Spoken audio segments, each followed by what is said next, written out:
I mean, we've got Keir Starmer's announcement and all the noise about mandatory digital ID schemes, but actually, and there's a big march going on in London this coming week, not this weekend, the following weekend, 18th, and really, this is not the way it's going to happen. I mean, we've already got digital ID infrastructure here now, and it's operational.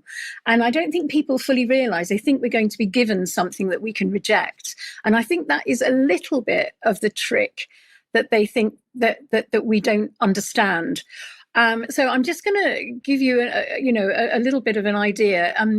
Now, if we just look at the 5 pillars of technocracy, you've got digital ID, track and trace surveillance, biometric monitoring, social credit systems, central bank digital currencies. Well, the first 3 we've pretty much already got in place.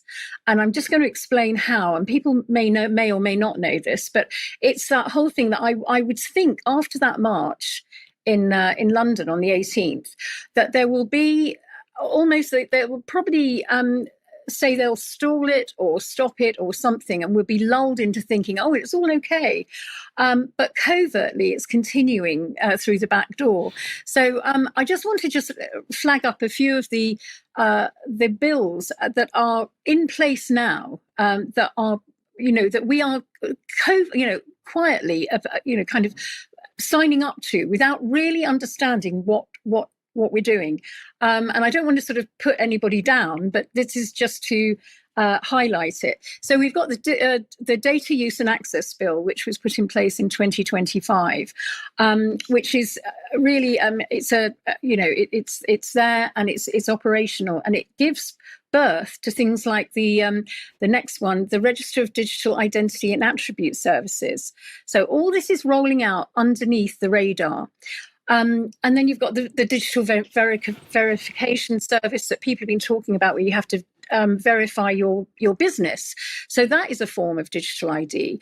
And you've got the government one login, which is coming, where you in order to get your driving license, or renew your driving license, or your pensions, which is coming, you'll have to verify. And all of that is going in through, and it will all end up in a digital wallet. Now, this is how they want it to work. Now, people that in order to get your driving license and things like that, this is what people are signing up to. And you've got NHS apps, supermarket biometrics, QR codes, cookies and apps, and HMRC apps as well. They're building the whole thing under the guise of efficiency and convenience, not forcing it on you by getting you to opt in voluntarily. And this isn't just the UK, it's happening right across the EU and the Five Eyes countries, different flags, but the same playbook. The real system's already here. It's not a thing that you get given or choose to reject or whatever. Whitehall has quietly built the foundations of a national digital ID system. So at the moment, the clever bit is that the ministers keep saying there's no centralised database, and technically that's true for now. Instead, it's what they call a federated model, which means certified providers, banks, employers, tech companies, all verifying your identity through the government's framework. So politicians can stand there and say, no, there isn't a national identity database, while still helping to build one in all but name, basically. So every time you verify yourself for a job, a tenancy, a phone contract, a benefit claim, your data's linked across these systems, and paper alternatives will remain, but they'll be made deliberately slower and more expensive and inconvenient. So over time, everyone takes a digital route.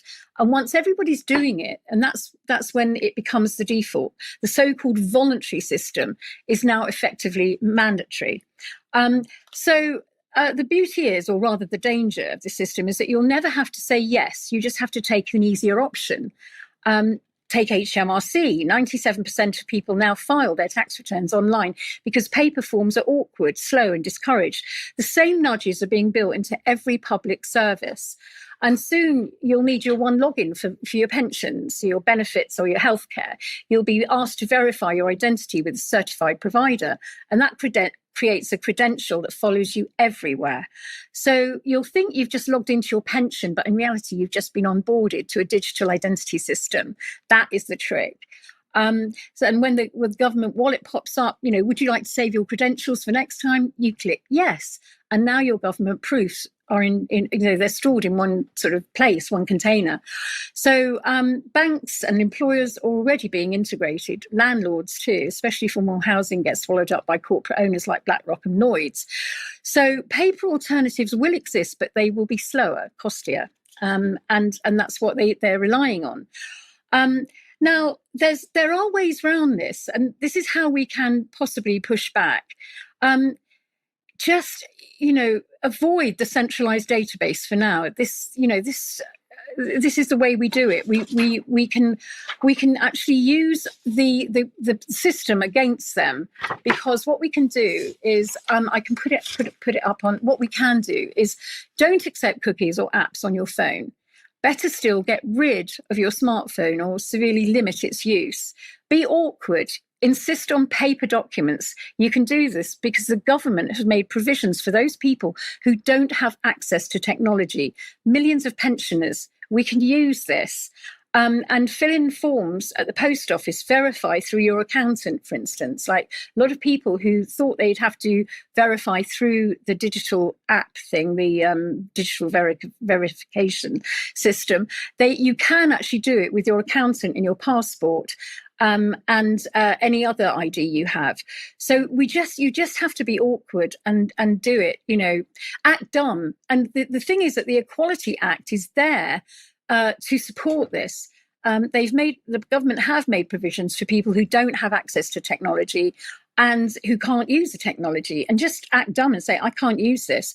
And there's always an option. It's called find another way. And you click on that and there is a way out of it. I did it with my driving license. I didn't go through their system. I did it through the post office and my passport. So if we have enough people doing this, it will delay and frustrate the whole system. And I think if we can just be awkward, and I know it's awful, but it's about ditching these for a bit. Ditch them, or don't use them, or don't use these for doing anything online for verification. Okay, over to you, Brian.